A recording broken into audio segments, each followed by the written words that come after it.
What's up, everyone? Coach David here with Metro Jiu-Jitsu, and this is the mobile version that we got going on with Professor Mohammad. Yo, Coach Mohammad, where you at? You got me alone here in the. What is up? You got me alone in the car. Where are you at? Where are you driving to? Yeah, we are in Ohio. We're hitting Ohio for a little road trip. Why would you go to Ohio? Why are you going there? What's in Ohio? Ohio is where I'm at. There's nothing but like tractors, trailers, and a lot of road and very few houses. Picking up a new car. Okay. Yeah, picking up a new. Yeah. Cool. So we went over the questions already. Are you ready for them? Yes, I am. I can't wait to hear them. All right, and then as more come in, so guys, go ahead if you post, and let me just make sure private chat, or where's the chat at? Chat privately with your guests, comments. So if you're going to leave a comment, because we're using the stuff that we're using StreamYard, kind of put who it is, who your name is. I'll kind of check them out as we go, and we'll get to them. So go ahead and put can't post comments at some destination. Yeah, put your comments in there so I can see who they're from. We've already got these questions. We got quite a few. Some of them are complex. We're going to get right into them. Sweet. And so these, we were just talking. This is for people who,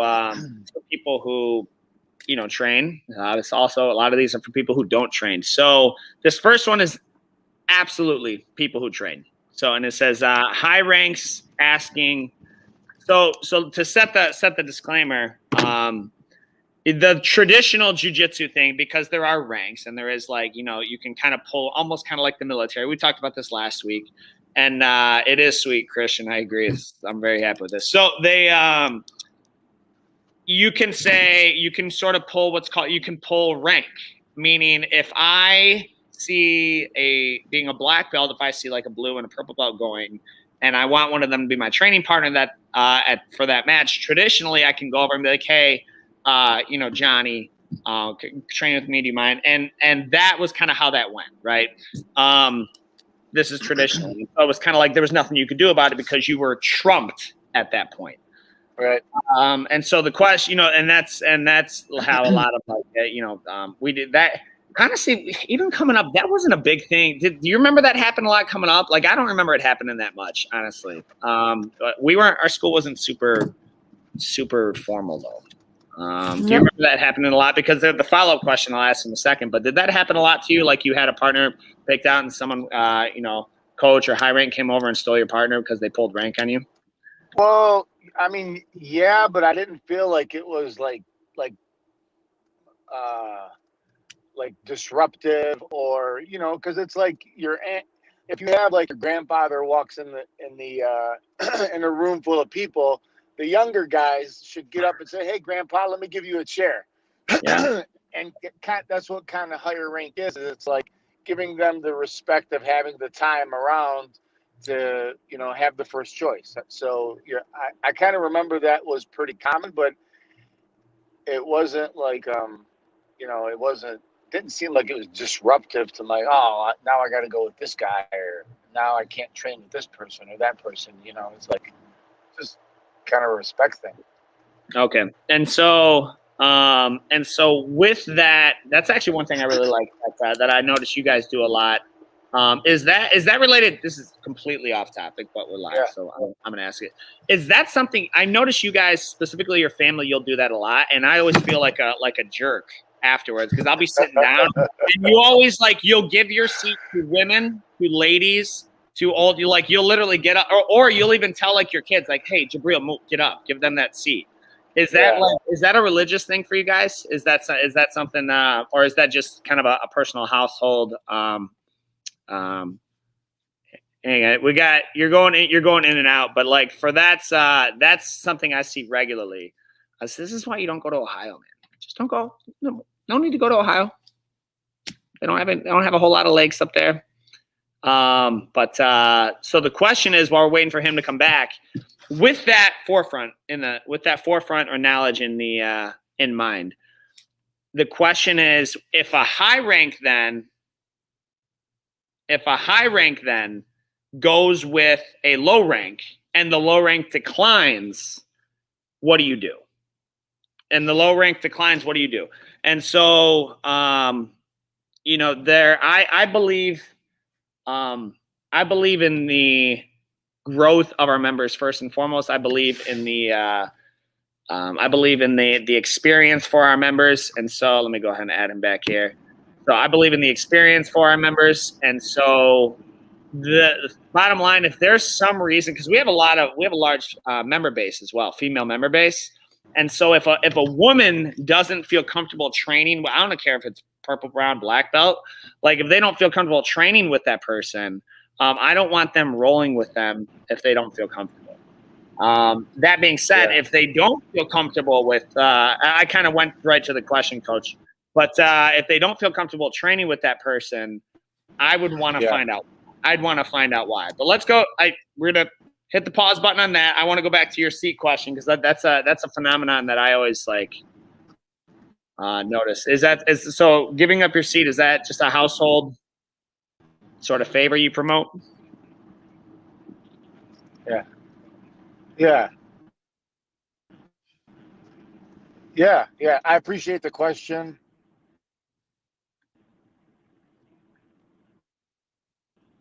Specifically your spouse, not to turn this into a religious thing, but we actually hold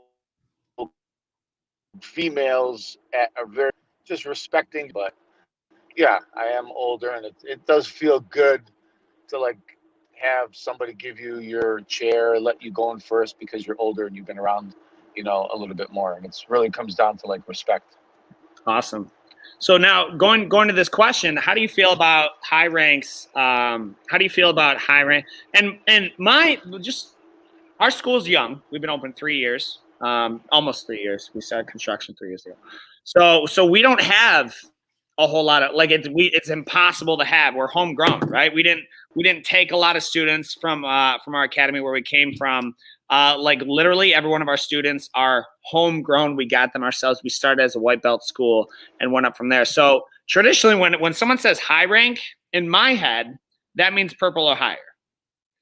At Metro though, it really means like pretty much blue belts and up because we have so many white belts just due to the how, all right, well, you can't, that's one thing you can't really expedite, right? I'm not just going to hand out promotions just so I can, you know, have what appears to be a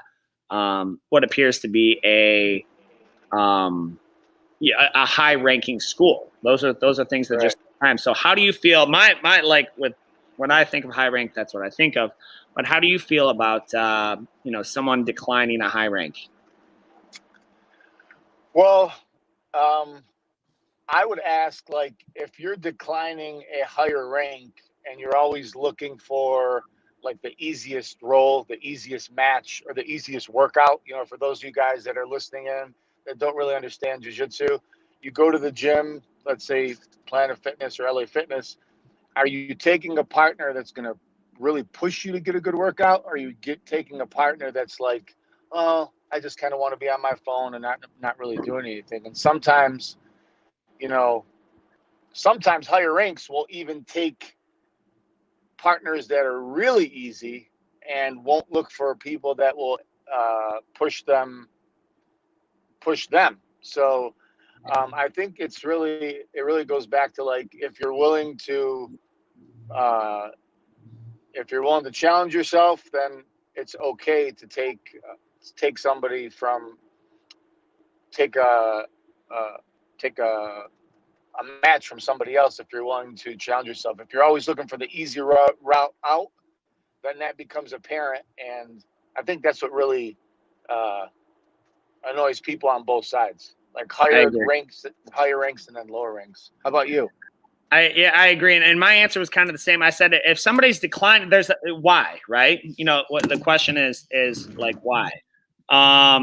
So if somebody's declining, okay, if somebody's declining, I want to know why. And like we mentioned before, if somebody's declining, I want them to feel comfortable. So if they don't feel comfortable, like that's kind of an issue. So that kind of goes back to that. Yeah. But and you know what? Sometimes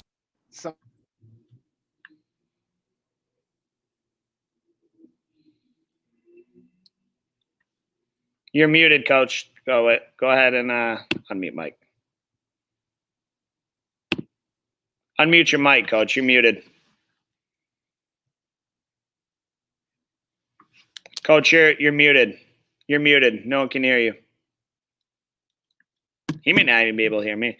So we're gonna go and let me see if I can unmute you here. Coach, you're unmute. You're muted. Your mic's muted.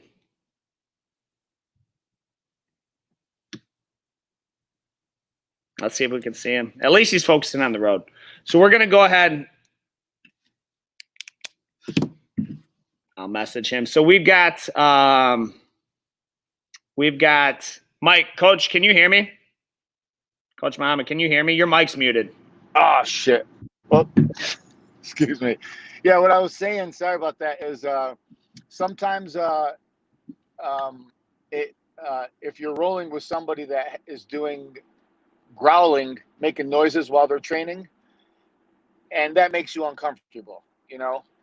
And so if you're not comfortable doing a match with somebody, then you're not comfortable. But ultimately, jiu-jitsu comes down to doing things you're uncomfortable with. And the more matches that you do, the more you learn to be comfortable in really uncomfortable situations. So, you know, with time, I think that usually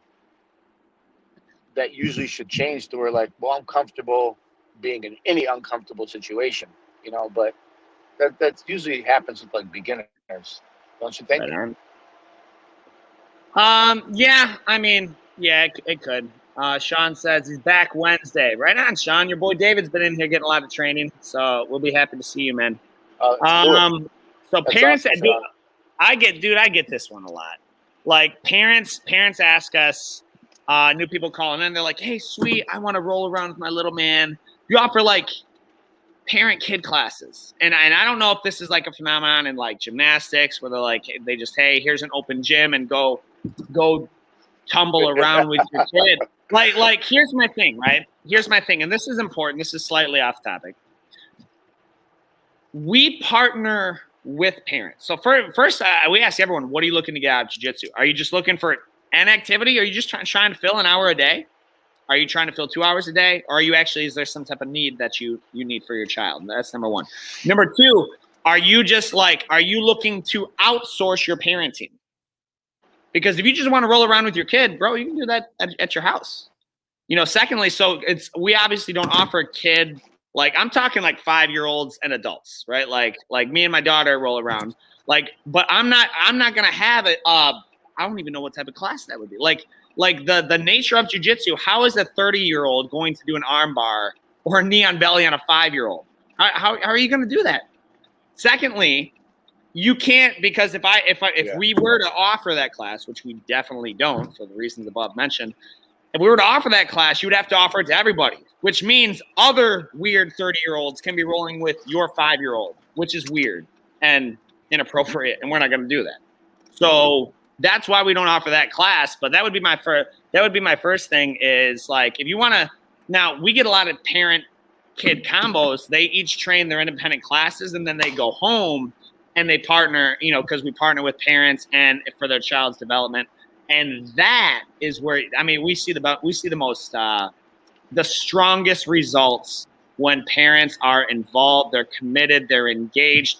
Definitely when the parents train as well, because now you know, and we've actually had a lot of, Coach Alvarez did, Wrestler Alvarez did an awesome video interviewing parents whose child started training before them, and then they got on the mat, and he's like, yeah, hey, I don't understand. Why didn't he's got like that little gangster accent. He's like, I don't understand. How come you didn't get up? Like, you didn't just get out of mount. Like, why couldn't you do that? And they're like, it was hard. It's way harder than it looks. It's way harder than it looks. He's like, I don't understand. Like he had your back. Why didn't you just get out? Why didn't you just stand up? And like that's how he talks, and that's important. So we don't offer that class. Do you have anything to add to that?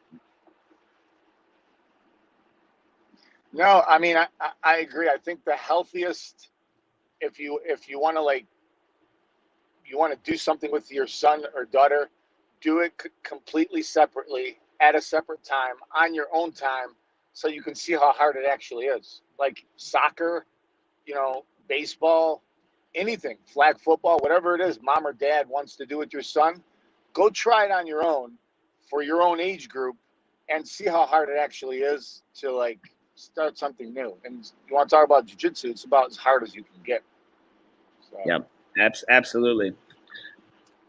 Which belt was hardest to advance through? Well, I know. I know what yours is because I'm surprised. We're gonna go take a look. We're gonna go take a look at my belt right now. Yeah, I'm surprised you're still not there. That thing turned white. All right. Go ahead. Mine was purple belt. Here we go. This is my computer. I'm gonna pick it up. Mine was purple belt. Okay, you see. So I gotta make sure I got the right angle. Can't even get it, man. So you see the black belt that was crispy. Brown. I was brown for. You see this right here? This purple belt. It's like frayed. It's like frayed. You can't even see like it. It's like mostly white now compared to my white belt. Like this is pretty much a white belt with a tinge of purple. So purple belt was a bear for me to get through. That's my answer. Everyone's going to be different. Some people say it was blue, but I was a purple belt for almost 5 years. What was yours? Before, after. You know what? Honestly, I feel like it's black belt because with every belt, you want to be validated to say I am ready for the next level. And when we advance to black belt, 1 stripe, 2 stripe, 3 stripe, it's going to feel good, just as good for you and I to get a promotion on our black belt as it is for someone getting one on their white belt. I don't train for a stripe. I don't train for a promotion, but at blue, purple, those were kind of easy for me because they just made me hungry. And, training with you, getting up at 5 o'clock in the morning and getting those, really, really tough training sessions in, it was like, those were kind of easy because I just felt like I enjoyed being hungry. And then brown belt, just about putting the time in and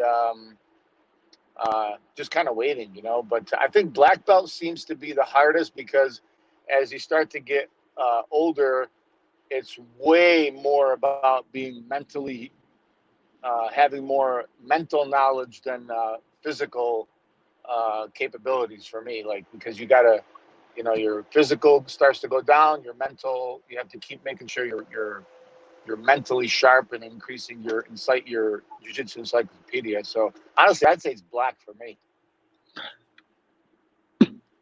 Yeah. Well, black's a different black belt's a black belt is a different it's hard because I don't know what it feels like to be just a black belt student. So we're black belt coaches, and so that I feel like that is we're wearing quite a bit more hats than just a black, like a guy who's been training for however long he's been training, and he comes. So now you have to keep the doors open at Metro. You have to coach your students, and you need to continue your education at that same time. And especially if you're competing now, bro. I mean, like that's a so it's definitely difficult, but I've barely been a black belt. I've been like a year or something. So that's kind of hard to really give that feedback on. So looks like we lost Coach Mohammad in the land of Ohio again. When he comes back, though, the next question is what's the best way to encourage our kids within them without them feeling too much pressure, Alan? That's the best way to encourage. Alan's got a question here. He says, what's the best way to encourage our kids without them feeling too much pressure? So my goal right now, and it depends on the age. So it depends on the age, and I'm going to answer personally with my daughter.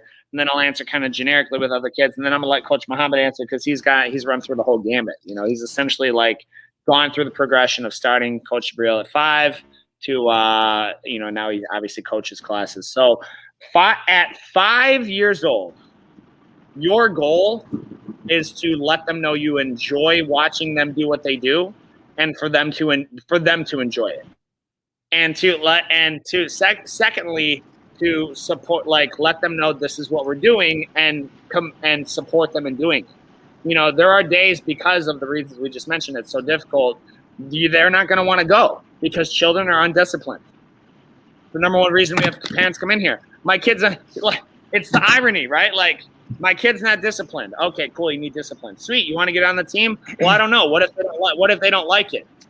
Of course they're not going to like it. They're going to want to, there are going to be some days where they don't like it. I mean, kids love it 90% of the time, but some days they're going to want to watch freaking TV. So you want to build discipline, but you don't want to do the acts necessary to have discipline. So in your case, Alan, though, Nico's of age, I think he's 9 or 10.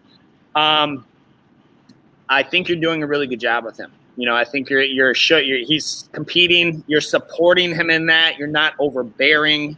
You are, you're involved. You kind of respect. He asks questions. So that's all those things are. You're aware. You're involved in the kind of the community of your team and your school. So all those things, like from what I see, you're doing exactly the right thing with him. Like, you're involved. You talk to him about it. I think you're doing a great job with Nico. Coach Mohammad, what's your answer?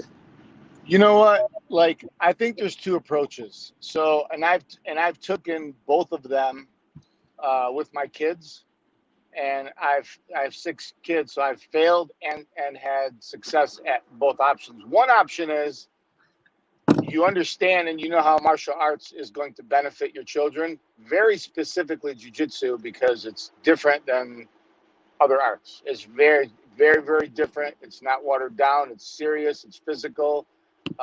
It's engaging. Where you got to train, there is no I can't go, like the drill sergeant type. And the other one is where you take them and you just be a dad. And I read this book one time, and it was telling me how to connect, like learning how to connect with my own children. And one of the things I learned in the book was, you don't like your kids to play Fortnite, right? And it annoys you for your kids to play video games, right? Well, why don't you take a few minutes and sit down and just talk about Fortnite and just talk about video games and really kind of understand it and learn it from what do you call it? From a reporter standpoint, because we know nothing about what these kids are doing. We don't know how the games work, how they play, what the object. Once you start to hear and listen, it's a waste of time. But just being there and understanding while your kids are going.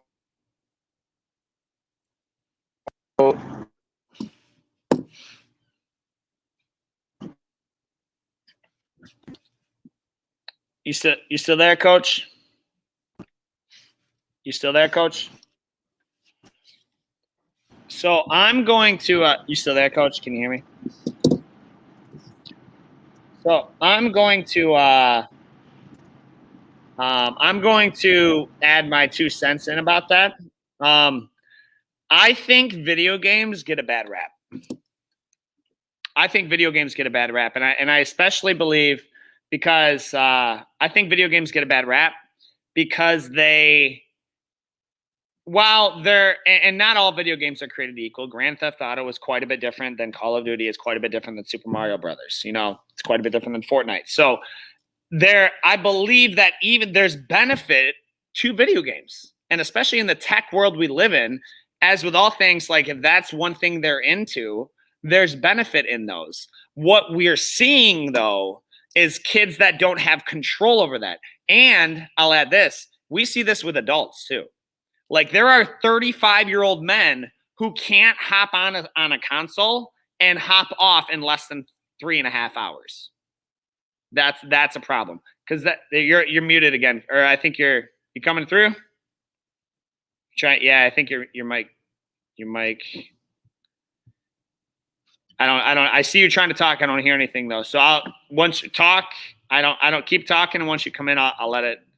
I don't hear it though. So that is that's kind of where we're at with the video games. But what we're dealing with is you want to get them more active because you have these kids like they're content to just sit for 5 hours indoors and play video games. So you do need a healthy body. You do need a strong body, but there's also benefit with being competent with, I mean, even just the tech we're using here to stream on these podcasts, like this, like you need to kind of be familiar with it. You can't be the person, I had a lady pull over and ask me for directions to Walmart. It's 2 miles away.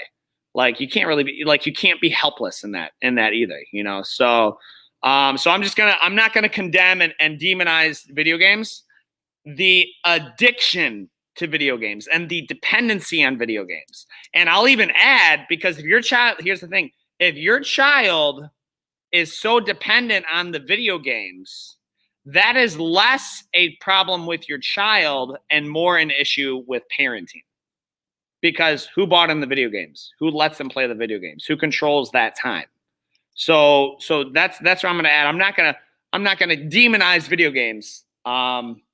Kind of to that degree. So I'm just going to put that 2 cents out there. So where are you going through like Timbuktu of, or where's a no-name city in Ohio? It's all kind of a no-name city, the exception of Columbus.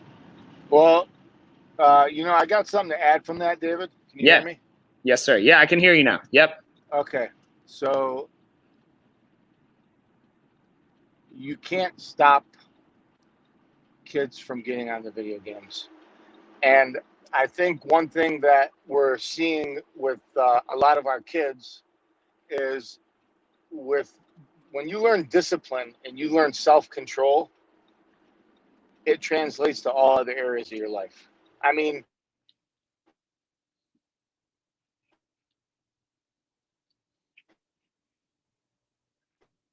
looks like we lost you again, Coach. You still there? Coming through? All right. So while once you come back on, finish that thought, Coach Mohammad, I'm gonna go to the next question. How do we feel about cross training? So for those who don't know, cross training is training with other gyms. Oh, shit. Okay, can you hear me now? You still there? Yeah.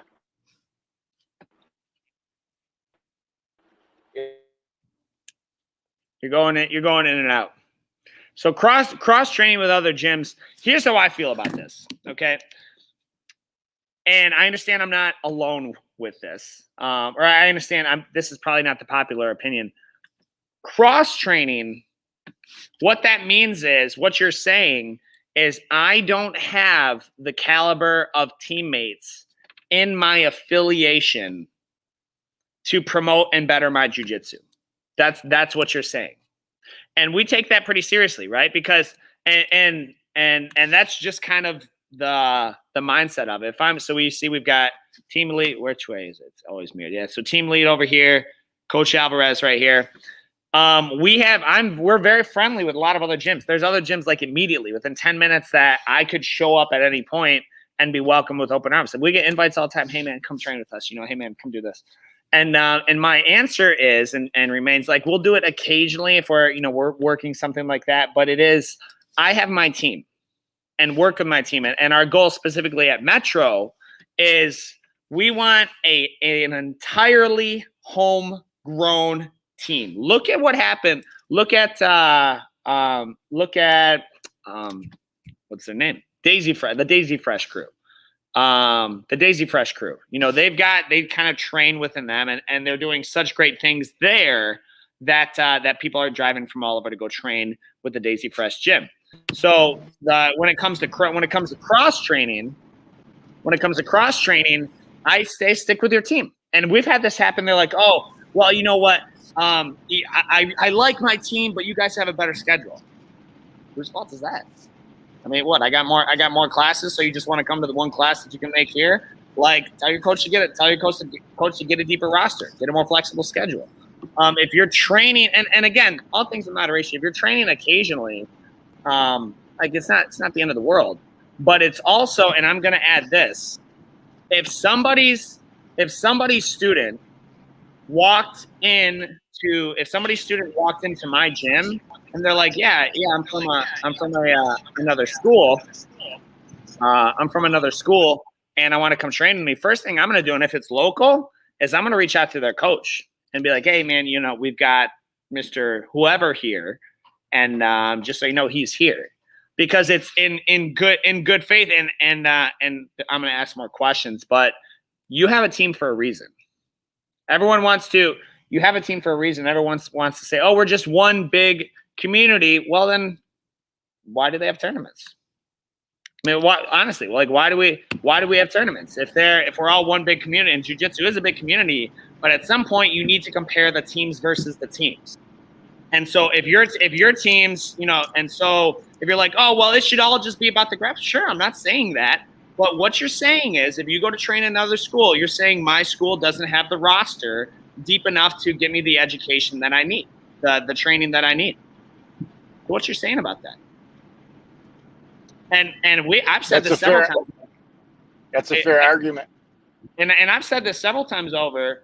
Now we're a little bit more loyal than most. I understand we're kind of alone in this mindset. One of the few gyms like it, and they're like, oh, it's cultic, or you guys are a cult. Listen, gi jiu-jitsu is a cult. You join jiu-jitsu, you join a cult. I'm sorry to break the news to you. Like jiu-jitsu has a lot of cult behavior. So that's how we're very loyal to our team, though.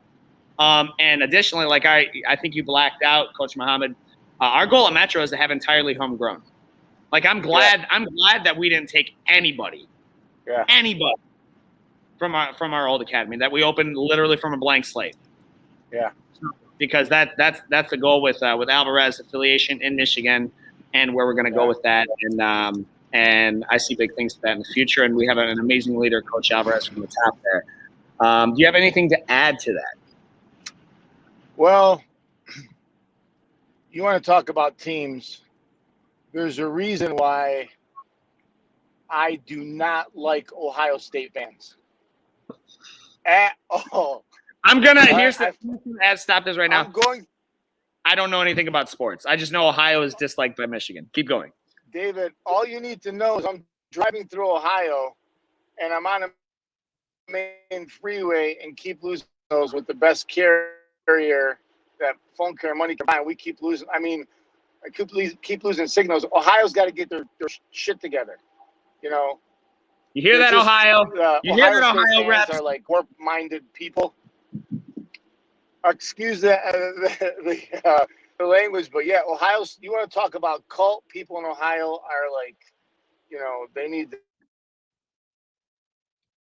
to chill out and get their and get back. Am I still in? Yeah, you're still in. So your thoughts? Do you have anything to add to the cross training in terms of team atmosphere, anything like that? Yeah.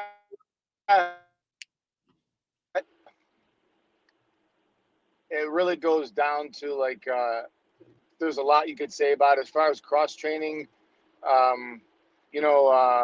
Hicks and Gracie actually posted a video about that. Hicks and Gracie posted a video about people and his team and his students shouldn't be training somewhere else because as a jiu-jitsu instructor, we like live and breathe trying to communicate all of the knowledge that we've gotten over 15 years or more right back into that student. And it's really, if you're a parent, it's like raising a child. It takes a lot of mental and physical energy to do it. And so we're giving away a part of ourselves. And then you have people like, the worm guard, what's his name? Keenan Cornelius? I like Keenan. I like Keenan. Yeah, so do I. I'm a big fan. He's like, well, if they're your customer and they're paying you, they should be able to, train at your place or not train at your place. And that's more of like the evolution of how Americans are looking at jiu-jitsu and how Americans are like, well, I'm a paying customer. If I want to come today, I can go today. If I want to drop in at another place, I can. So, and I think the Brazilians, because they brought jiu-jitsu, it means so much, and they understand how like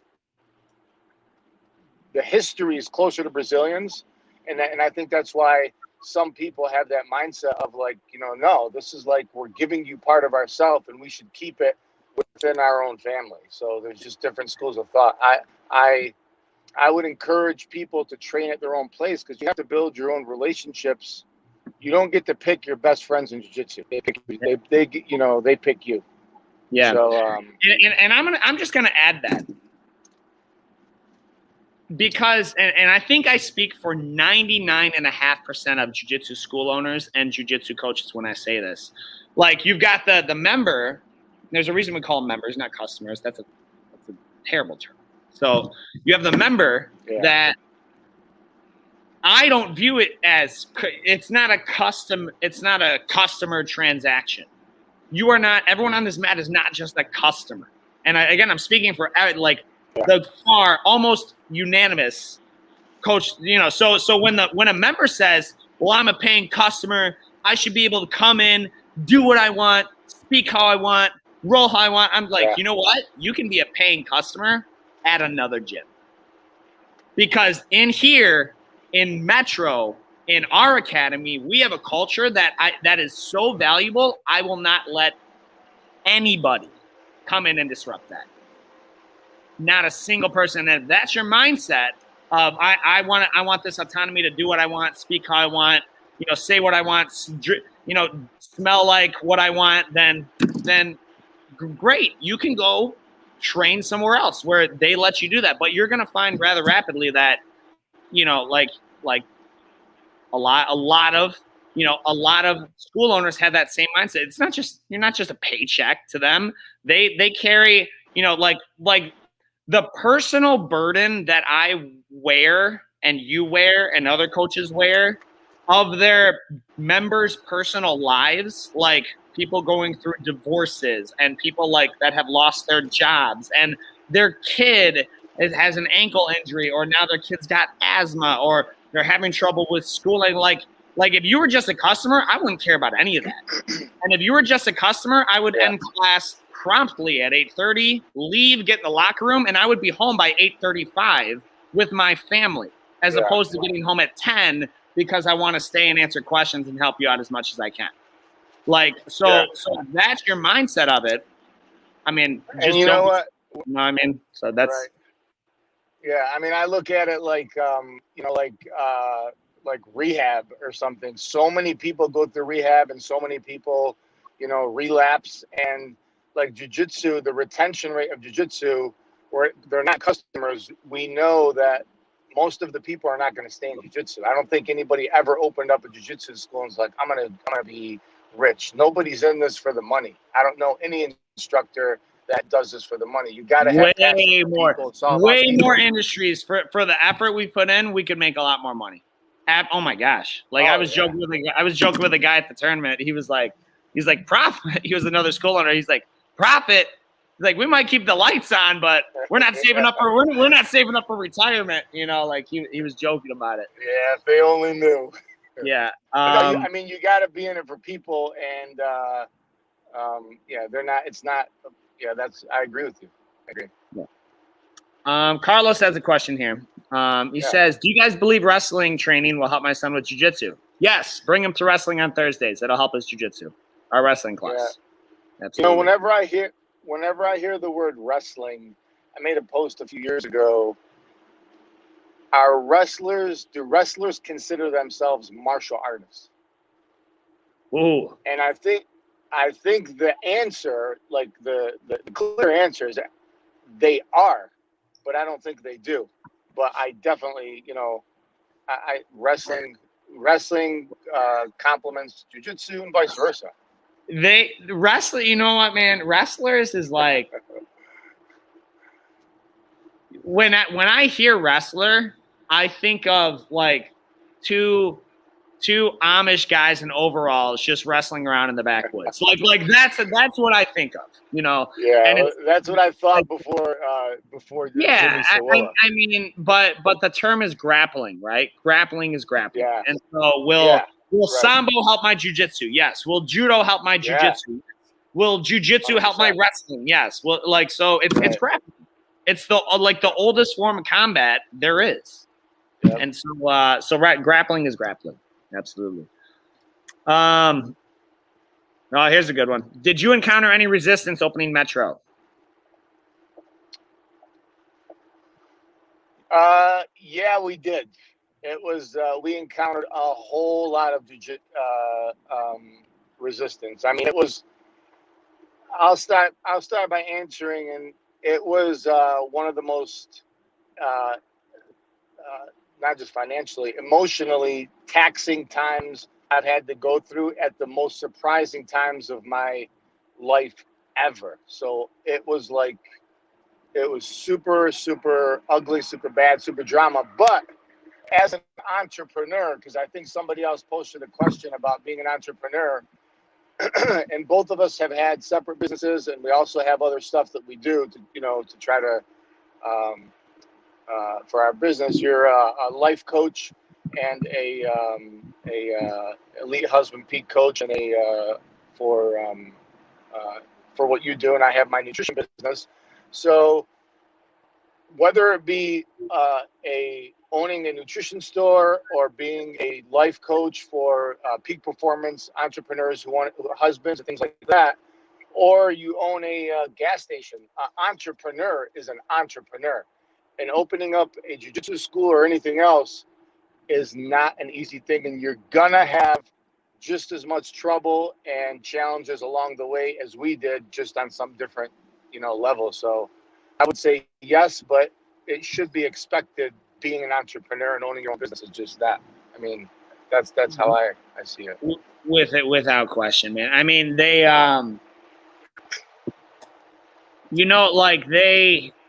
to some level we're gonna roll over into the next question. Do you believe anyone can be an entrepreneur? So I'm gonna answer the first one. Did we encounter any resistance opening Metro? Yeah, I mean, starting a business from a startup, not buying a business, not acquiring a business, not being handed a business, not inheriting a business. Starting a business from startup is one of the hardest things you will ever do. Yeah. But jiu-jitsu, to go back to a video I made, jiu-jitsu was easier. Jiu-jitsu was harder. Staying with jiu-jitsu was harder, and so it prepared me for everything. Owning a business in 2020, bro, I can think of 18,000 other things I would rather be than a business owner in 2020. So you're gonna encounter that resistance and those things a lot. Go ahead. And you know what?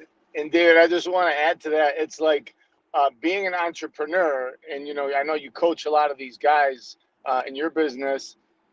It's like having a baby. It's super easy to have a baby, but the hard part is keeping it, taking care of the baby. We're not allowed to say that.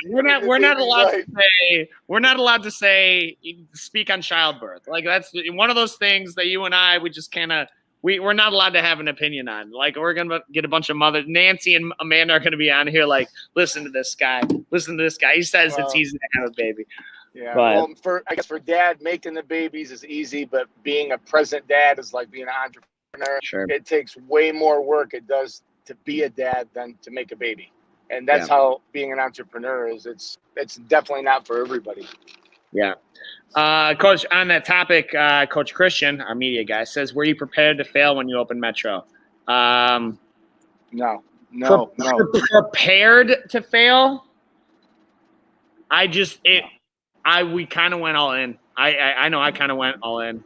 I kind of went all in. There's some things there's some things you just can't prepare for, but I think that's the mindset though. Like, that goes back to like a pivotal point, that a game-changing thing for me personally. I've been thinking about this for 2 days. I shared a video when we were under construction or some stuff 3 years ago, and they're like, Coach, you look so much older. You look 10 years older in 3 years. And it's probably true, but failure can't be an option. If you maybe need to scale back, if you need to make a hard pivot, if you need to do these things, but failure can't be an option. It just can't be. You need to be willing to do whatever. This is where this goes back in. Do I believe anyone can be an entrepreneur? I believe the opportunity to be an entrepreneur is available to anybody, whether you were raised in the ghetto and have $0, or the opportunity is there. I mean, you're watching this on a phone from free platforms, and you can reach millions of people. Like, the opportunity is there. The capacity to do the work necessary and the continued growth, because being an entrepreneur is continual growth and continual education and continual everything and continual pivoting. And so the capacity, I don't believe everybody has. Well, I would say that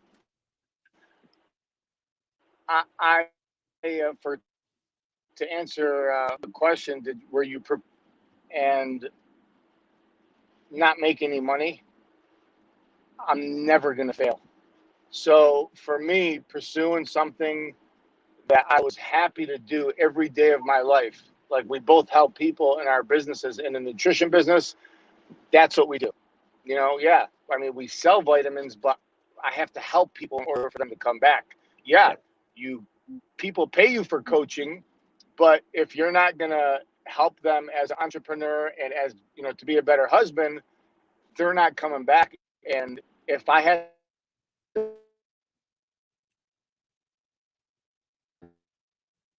the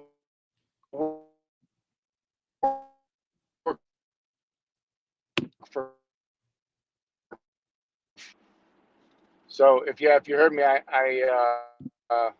never thought. Did you get that, David?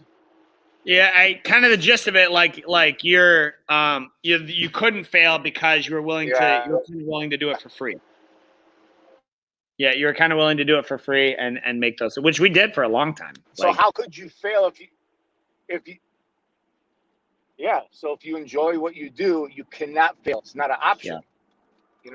So there's definitely nothing like so that. what would you say to somebody who's and those are the list of our questions, unless we get more in on the podcast. What would you say, or in the thread, what would you say to somebody who's like, because here's the thing, Christian, I had failed, and speaking, I before Metro, I had failed. I had a whole roster of failed businesses, things that they looked like quick money, or they were easier money. I just didn't enjoy it. And so, but this was Metro was always the end goal. Like, if you talk to people, they were talking to me when I was 19 years old, 20 years old, like, it was always the end goal. And I don't know if they thought I was dreaming. I don't know if they thought I was joking. I don't know if they thought I would lose interest and move on to something else. But this was always the end goal. So if this was always the end goal, I can't imagine, because there's no other option. What's the other option? Go get a job at the big three and clock in on the line every day? Bro, I'd rather die. Like, if that's my fate, I would rather die. And so I will do whatever needs to happen to be able to do what I love for a living, even if that means making less money. So, you still there, Coach? Man, Ohio. It's Ohio, bro. Of course, you go up north, like you're gonna lose signal too. So, if he comes, hopefully Coach Mohammad comes back. But guys, if you have more questions, okay, go ahead and you can share that. I believe it's going to be posted once we end this. I believe it's going to be posted. But we'll go ahead and share those. Share any questions that you do have. Post them. Hopefully we get Coach Mohammad back here. That's all of them. We're going to be doing this every week on Tuesday, whether it's mobile version like this, because we are on the go, doing a lot. I like to try and have them set up in here, both of us kind of at the round table discussion. And if you know anybody, so if you have any questions, be sure to message those us throughout the week. They don't even have to be right before. Message us throughout the week, and then message us throughout the week. What happens if we do this here? Do I show Christian? I just figured out how to show comments. Come on, man. Man, this platform's sweet. I gotta give a shout out to StreamYard. That's what's up. So, Coach Mohammad. Yes. That's it for our questions, man. You have anything to add before we log off? Can't hear you. Can't hear you. You're muted. You're muted. There you go. Yeah, Ohio State. Michigan is better than Ohio State. And just because I lost so many signals during my drive from Ohio back to Michigan. Right. But no, man, it was great. Great questions. It was great to be on and hear from everybody on the in the jiu-jitsu community or who are interested in jiu-jitsu. So no, man, it was awesome.